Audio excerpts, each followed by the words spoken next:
विधायक जीते थे, उनको साथ लेके चल रहा था, एक मंत्री बनता बनता बाज गया। रात में सोए तो मंत्रालय, सुबह उठे तो मंत्रालय, बिठा रहे तो थे, बिठा दे उसको। विधायक जीते थे, उनको साथ लेके चल रहा था, एक मंत्री बनता बनता बाज गया। रात में सोए तो मंत्रालय, सुबह उठे तो मंत्रालय, बिठा रहे तो थे, बिठा दे उसको। डिप्टी सीएम दुष्यंत चौटाला और नारनौल के विधायक रामकुमार गौतम के बीच में अब जुबानी जंग बेहद कड़वे मोड़ पर पहुंच गई है। दुष्यंत चौटाला और रामकुमार गौतम दोनों ही अब एक दूसरे के बारे में तीखे प्रहार कर रहे हैं। दुष्यंत चौटाला ने रामकुमार गौतम को टिकट देने को अपनी जिंदगी की सबसे बड़ी गलती करार दे दिया है और इसके साथ साथ उन्होंने नारनौल के अपने वर्करों को रामकुमार गौतम का भट्ठा बैठाने का आह्वान भी कर दिया है। आप खुद ही सुनिए दुष्यंत चौटाला ने रामकुमार गौतम के बारे में क्या कहा। पूरा कर सकता और वो दोस्ती भी रख अमरदीप दबा गया, ना जिक्र करता तो भी काम चल जाता। आप लोगों ने कोई कमी नहीं छोड़ी, हमने कोई कमी नहीं छोड़ी। अभी अमित कह रहा था काम गिनवाने लग जाऊंगा तो बहुत हुए और सामूहिक तौर पर हुए। आज 400 करोड़ से ऊपर की तो आपके सड़कें या तो बढ़ चुकी या अंडर प्रोसेस है। आज हमारे गांव लेवल पर जो काम थे उनको भी गति मिली। एक लड़ाई हमने भी सबने मिलकर लड़ी, चाहे वो सिसाई और बांस को एमसी से वापस गांव बनाने की, उसमें भी कामयाब हुआ। मगर एक चीज जरूर मैं समझा कि आजकल मजा वही बात का आता है जिसमें थोड़े लच्छे जले। मेरे पास कई साथी आते हैं, 20 साल हो गए, टूट गए, मर गए। 10 विधायक जीते थे, उनको साथ लेके चल रहा था, एक मंत्री बनता बनता बाज गया। रात में सोए तो मंत्रालय, सुबह उठे तो मंत्रालय। अबे मैं क्या करूं?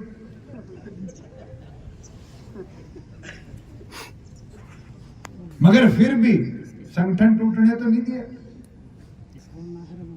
संगठन तो आज भी खड़ा है, एक आदमी बाजा है, बट्टा बिठा रहे तो थे, बिठा दे उसको। सारे लागोगे, जोर लगाओगे, अपने आप ही नहीं बैठ जाएगा। 4.25 साल के बाद पहली बार दुष्यंत चौटाला ने रामकुमार गौतम के बारे में मुंह खोला है। सरकार बनने के चंद दिनों के बाद ही दुष्यंत चौटाला और रामकुमार गौतम के रास्ते अलग अलग हो गए थे, क्योंकि रामकुमार गौतम मंत्री बनना चाहते थे और दुष्यंत चौटाला को उन्हें मंत्री बनाना गवारा नहीं था, इसलिए दोनों के रास्ते अलग हो गए थे। और 4 साल तक लगातार रामकुमार गौतम दुष्यंत चौटाला पर हर मौके पर प्रहार करते रहे, उन्हें खोपर करार देते रहे और उनके ऊपर भ्रष्टाचार के गंभीर आरोप लगाते रहे। सरकार चलाने की मजबूरियों में, पार्टी को एक रखने की मजबूरियों में दुष्यंत चौटाला लगातार खामोशी बनाए रहे और वो रामकुमार गौतम के खिलाफ कुछ भी बोलने से कतराते रहे। लेकिन लगता है कि अब दुष्यंत चौटाला का सब्र का बांध टूट गया है और इसलिए दुष्यंत चौटाला ने अब रामकुमार गौतम के ऊपर जैसे को तैसा का प्रहार कर दिया है। रामकुमार गौतम ने भी जेजेपी की टिकट को सबसे बड़ी गलती करार दिया है। उन्होंने कहा कि वो टिकट नहीं लेना चाहते थे, लेकिन मजबूरी में उन्हें टिकट लेनी पड़ी, मजबूरी में चुनाव लड़ना पड़ा और इलाके के लोगों ने उन्हें विधायक बना दिया। अब वो इस जिम्मेदारी को, इस अपनी भूमिका को निभाने में फेल रहे हैं और इस गलती को वो पूरी जिंदगी नहीं मिटा सकते हैं। आप ये भी सुनिए कि रामकुमार गौतम ने अपने बारे में, जेजेपी के बारे में और दुष्यंत चौटाला के बारे में क्या कहा है। प्यारे भाई, आप लोगों ने जो मेरी मदद करके मुझे बनाया, उसका एहसान मैं मेरे जिंदगी उतार नहीं पाऊंगा, मुझे माफ कर देना। मैं चाहता था मैं आपका एहसान उतारना, लेकिन आपका कर्ज भाई सिर पे लेके मरूंगा, मेरे बस की बात नहीं है। और मुझे पता भी नहीं था कि इस तरह का एमएलए बनूंगा मैं, लेकिन भाई बन गया। भाई जो थारे दुख सुख का सीरी हो, 12 के 36 बरादरी के भाई मिलके मिला बेड़ा पार करो, ये इसकी सुन लो बेचारे की, जो ईब लगी और कुआरा आता है इसका भी नहीं। तो यहाँ तक सवाल इस चबूतरे का है। भाई मैं इस भाई ने बताया कि 51 लाख रुपए दे दिए, भाई मैंने अभी तक सिर्फ 42 लाख रुपए दिलवाए। कोशिश करूंगा इनने जो कहा है उतने तो कोशिश करूंगा करने की, और भाई नहीं तो और फालतू कर पाया तो वो भी कोशिश करूंगा, पर मेरे हाथ पर यह कुछ है नहीं। और मैं तो एक बात कहूंगा सिर्फ,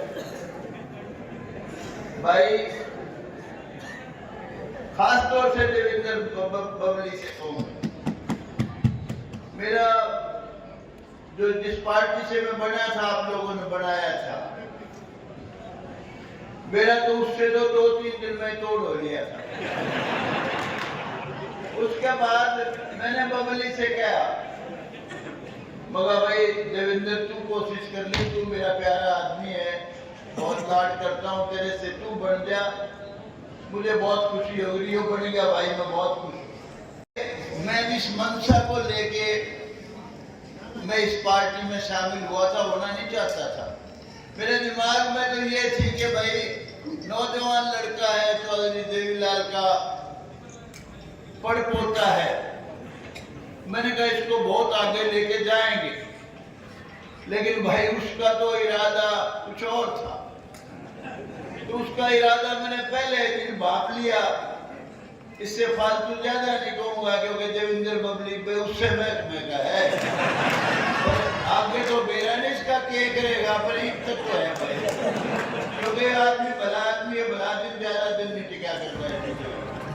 आपने दोनों नेताओं के बयानों को सुन लिया होगा। रामकुमार गौतम और दुष्यंत चौटाला इस समय एक दूसरे के कट्टर दुश्मन बन चुके हैं। दोनों के बीच में अब नारनौंद में महाभारत होता हुआ नजर आएगा, क्योंकि रामकुमार गौतम अभी तक तो 4 साल से लगातार वन वे ट्रैफिक में दनादन गोल ठोकते आ रहे थे, दनादन दुष्यंत चौटाला की घेराबंदी कर रहे थे और दुष्यंत चौटाला के खिलाफ लगातार आग उगल रहे थे। लेकिन लगता है दुष्यंत चौटाला ने भी अब चुनाव को नजदीक देखते हुए अब रामकुमार गौतम के सवालों का, रामकुमार गौतम के आरोपों का करारा जवाब देने का मन बना लिया है। इसलिए नारनौंद में पार्टी के कार्यालय के उद्घाटन के समय उन्होंने रामकुमार गौतम के ऊपर इशारों में बड़ी कड़वी बातें कह दी और ये साबित करने की कोशिश की रामकुमार गौतम सिर्फ और सिर्फ अपने मंत्री पद को लेकर गंभीर थे, लालची थे। जब उन्हें मंत्री पद नहीं मिला तो उन्होंने पार्टी के साथ में गड़बड़ करने का काम किया, पार्टी विरोधी गतिविधियां की और उल्टे सुल्टे बयान देने का काम किया। दुष्यंत चौटाला के हाव भाव और तेवर बता रहे हैं कि अब वो रामकुमार गौतम के किसी भी बयान को अब सहन नहीं करेंगे और रामकुमार गौतम जो भी बोलेंगे उनका वो करारा जवाब देने का काम करेंगे। रामकुमार गौतम और दुष्यंत चौटाला के बीच में अब नारनौंद की जमीन पर लगातार ऐसे ही आग उगलती नजर आएगी। लगातार दोनों नेता एक दूसरे के खिलाफ प्रहार करने का काम करेंगे, लेकिन अब ये बात तय हो गई है कि दुष्यंत चौटाला खामोश नहीं रहेंगे। रामकुमार गौतम जो भी बोलेंगे उसका उन्हें करारा जवाब दुष्यंत चौटाला की तरफ से जरूर मिलेगा। नारनौंद में अब दुष्यंत चौटाला 2024 में फिर से अपनी पार्टी का विधायक बनाना चाहते हैं और इसलिए वो रामकुमार गौतम के खिलाफ अब एग्रेसिव पॉलिटिक्स करते हुए नजर आएंगे। उन्होंने अपने समर्थकों से, अपने वर्करों से साफ तौर पर ये कह दिया है कि वो रामकुमार गौतम का भट्ठा बैठाने का काम करें, सभी मिलकर उनका भट्ठा बैठाने की कार्रवाई करें। यानी अब वो रामकुमार गौतम को निपटाना चाहते हैं। यह अलग बात है कि नारनौंद में रामकुमार गौतम का अपना रुतबा है, अपना रसूख है और अपना वोट बैंक है। रामकुमार गौतम को निपटाना दुष्यंत चौटाला के लिए मुमकिन नहीं है और इसी तरह रामकुमार गौतम के लिए भी दुष्यंत चौटाला को निपटाना मुमकिन नहीं है। यह अलग बात है कि नारनौंद हल्के के जाट वोटरों का अब दुष्यंत चौटाला से मोह भंग हो चुका है और लगभग 80 से 90% वोटर उनसे दूर जा चुके हैं, उनसे नाराज हो चुके हैं और सबसे मजबूत गढ़ नारनौंद में इसलिए दुष्यंत चौटाला की पार्टी का जनाधार बेहद कमजोर नजर आता है। वहाँ पर जेजेपी डूबती नजर आ रही है और दुष्यंत चौटाला के लिए अगले 2-4 महीनों में वहाँ पर रिकवरी करने का कोई गुंजाइश नजर नहीं आती है, क्योंकि दुष्यंत चौटाला के व्यवहार के चलते, दुष्यंत चौटाला की अनदेखी के चलते नारनौंद हल्के के लोगों में बड़ा आक्रोश है, बड़ी नाराजगी है और इसलिए नारनौल हलके में 2024 के चुनाव में जेजेपी के लिए जीत की कोई संभावना नजर नहीं आती है, बल्कि अगर वहां पर जेजेपी अपनी जमानत बचा जाए तो उसे बड़ा चमत्कार कहा जाएगा। रामकुमार गौतम भी अब हमलावर होकर लगातार दुष्यंत चौटाला की घेराबंदी करने का काम करेंगे, क्योंकि दुष्यंत चौटाला के इस ताज़ा बयान के बाद रामकुमार गौतम ने भी इस बात का करारा जवाब देने का काम किया और ये बताने की कोशिश की कि वो अपनी जगह ठीक थे। सारी गलतियां दुष्यंत चौटाला की थी और दुष्यंत चौटाला नारनौल हलके का भला नहीं करना चाहते थे, वो पैसे कमाने के चक्कर में पड़ गए, उन्हें हलके के विकास का ध्यान रखना गवारा नहीं था। इसी तरह से दोनों नेताओं के बीच में अब तीखी जुबानी जंग होती हुई बार बार नजर आएगी और इसीलिए अब नारनौल में जेजेपी और रामकुमार गौतम के बीच में कहिए या दुष्यंत चौटाला और रामकुमार गौतम के बीच में कहिए, अब लगातार आपस में प्रहार होते हुए नजर आएंगे, लगातार विवाद खड़े होते रहेंगे और यहाँ का माहौल लगातार गर्माता रहेगा। नारनौल हलके में रामकुमार गौतम और दुष्यंत चौटाला की जुबानी जंग को समझने के लिए आप खरी खरी न्यूज़ के साथ बने रहिए।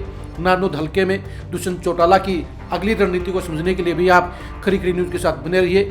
नारनौल हलके में रामकुमार गौतम के अगले सियासी फैसले को जानने के लिए भी आप खरी खरी न्यूज़ के साथ बने रहिए। आप हमारे फेसबुक पेज को फॉलो कीजिए, आप हमारे यूट्यूब चैनल को सब्सक्राइब कीजिए। नमस्कार।